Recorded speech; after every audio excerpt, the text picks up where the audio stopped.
Ang alamat ni Niña Gigantes.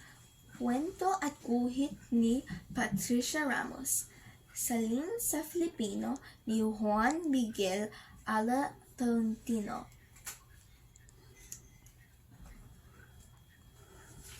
Tahimik at walang bituin ang kalangitan sa bayan ng San Fernando.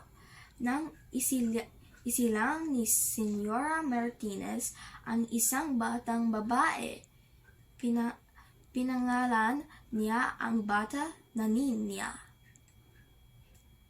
Tuwing gabi, inaawitan ni Señora Martinez ng Heles si Niña habang sumasabay ni Señor Martinez sa piano. Laging mahimbing ang tulog ni Niña, kaya't lumaki siya ng lumaki, paunti-unti, ngunit tuloy-tuloy. Pero walang nag-akala na magiging ganoon siya kalaki o na magiging ganoon kabilis ang paglaki niya. Sa katunayan, pagkatapos ng unang taon niya, mas malaki na si Niña sa kuna niya. Tanging mga lolo ni Niña ang hindi nagulat. Nasa pamilya iyan, sabi nila. Halimbawa, isa sa mga ninuno si Señor Martinez ay si Mutiang Maricle. 12 talampakan ang taas niya. Mayroon siyang alagang baboy ramo at mahilig makipagbuno sa mga buwaya bilang pampalipas oras. Isa naman sa mga ninuno ni Señora Martinez ay si Telesforo Tayog. 10 talampakan ang taas niya. Nagpapatumba siya ng mga puno gamit lamang ang kaniyang mga kamay at tumatalon ng napakataas abot sa mga ulap na sumasabit pa sa kaniyang buhok sa paglapag niya.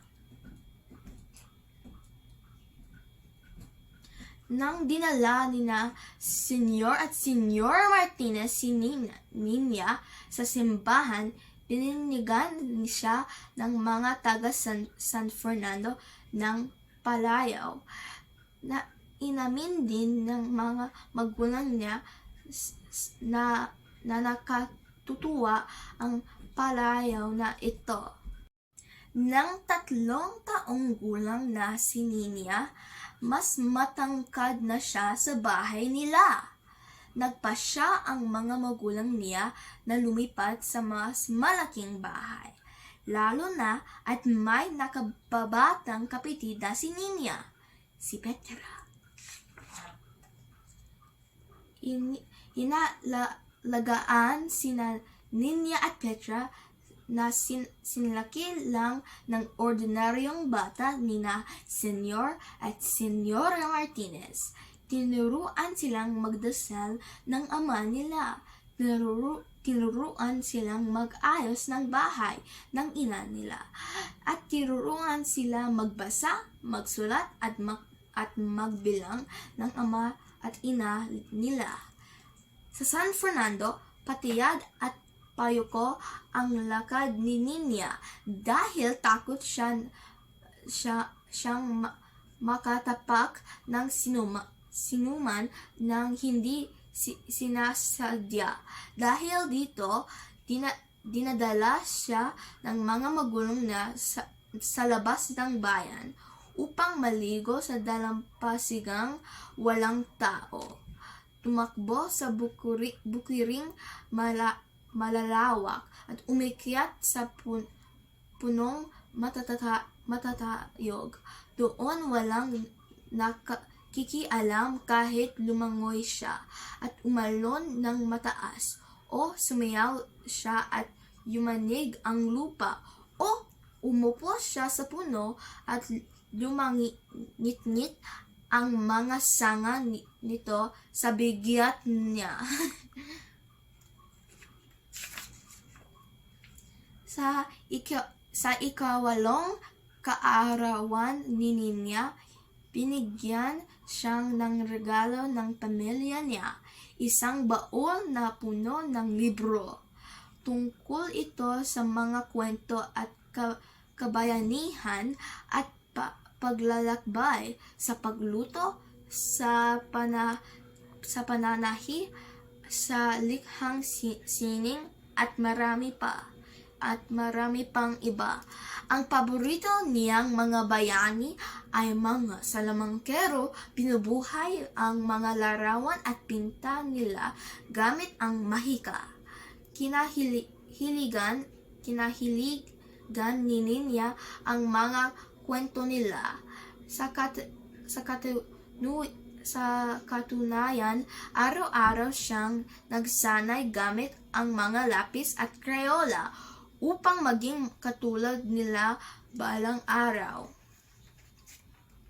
12 taon gulang si Ninya nang may mamataang dambuhalang bagyo paparating sa San Fernando.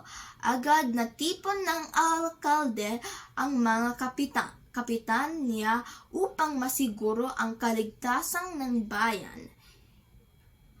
Ilikas natin ang mga taong nakatira sa gilid ng ilog, sabi ng isang kapitan.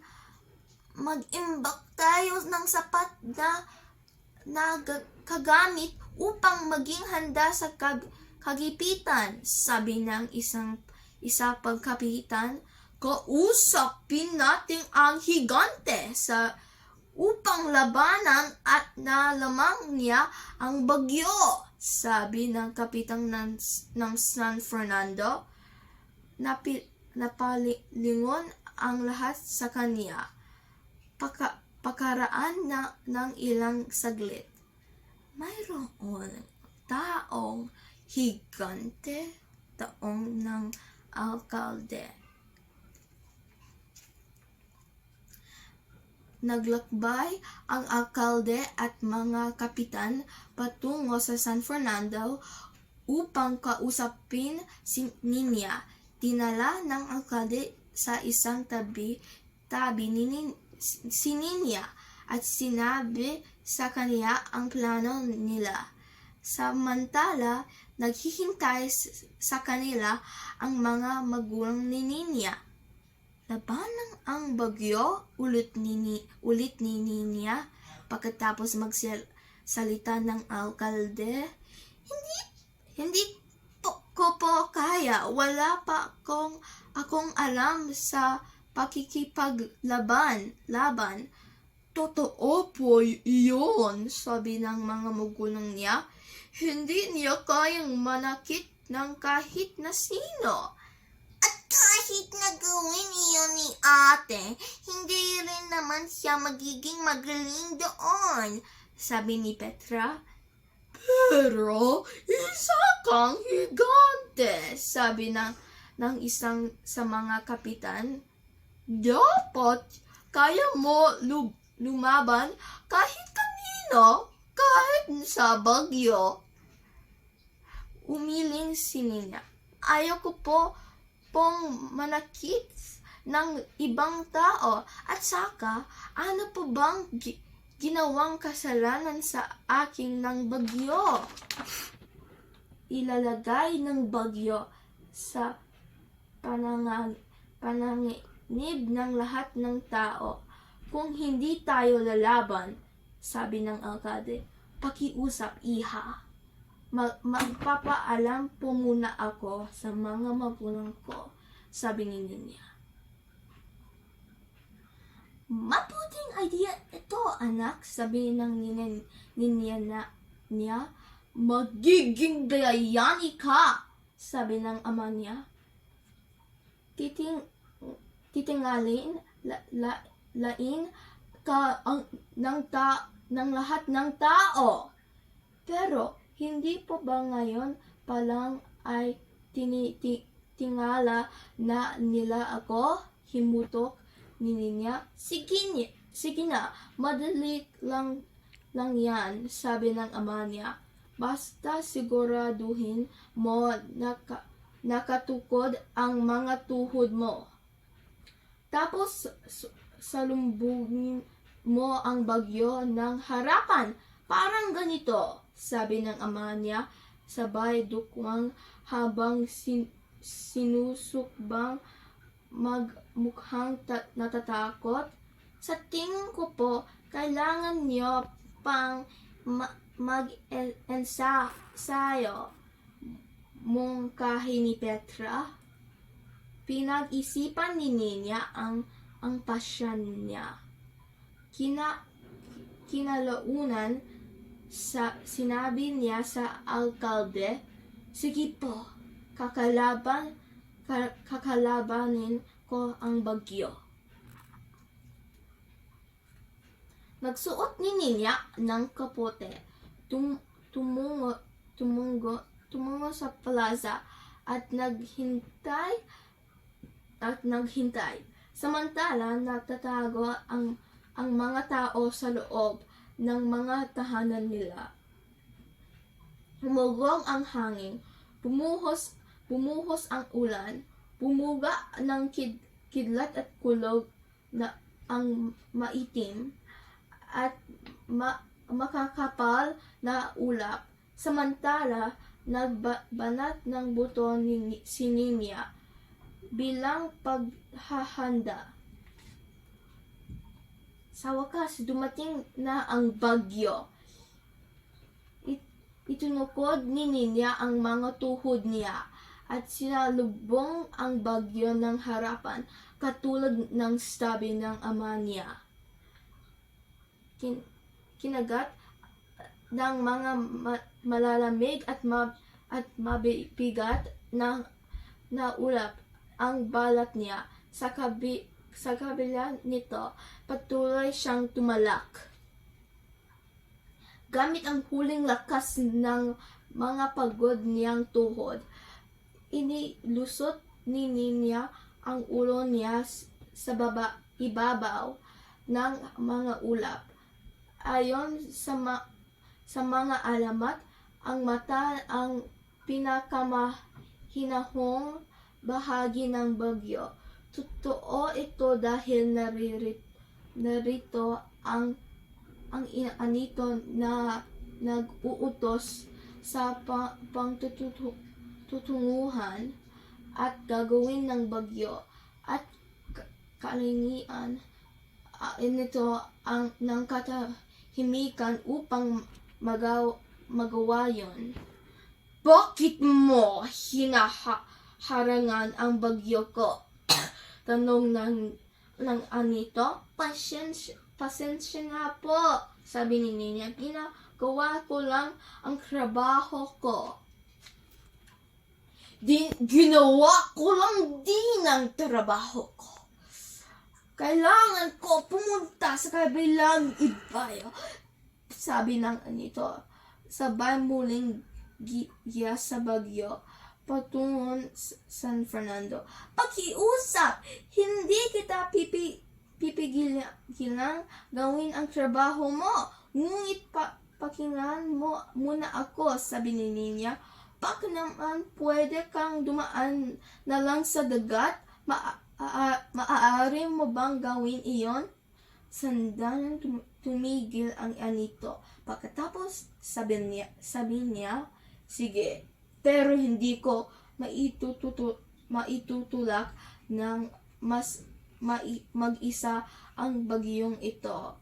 Kailangan ko ng tulong sa pagtulak palayo rito. Kaya't kitang tulungan, sabi ni Nina kahit napagod na siya. Ito tudo ng anito ang pagkakaliko ng manibela nito. Kada pagod na hakbang, tinulungan siya ni Nina na itulak na ang bagyo patungo sa dagat, palayo sa San Fernando. Sinalubong ng siwagan ng taumbayan si Nina. Nina Gigantes! Verdugos ng bagyo! Iniligtasan mo kami, iha! Bulaslas ng alkalde. Marahil pagkaraan ng ilang pang mga bagyo, matututo kang tulunin sila ng mas mabilis pa. Pero ayoko pong lumaban lang sa bagyo habang buhay, sabi ni Nina. Sandaling tumigil ang alkalde. Pagkatapos ay umiti. Naintindihan ko, sabi nito. Pagpalain ka na nawa sa anumang desisyon mo. Kinaumagahan, nagpaalam si Nina sa mga magulang niya upang iwan ng San Fernando. Masyado na pong maliit ang bayan para sa akin, paliwanag niya. Ano nang gagawin mo? Tanong ni Petra. Sigurado pwede akong magsanay para maging salamangkero, sabi ni Nina. Gusto ko ring bigyang buhay ang sining ko, gaya ng sa kanila. Pero huwag po kayong mag-aala. Babalik po ako kapag kinailangan ninyo ako, sabi niya. Handa na sa paglalakbay. The end. Salamat po for listening.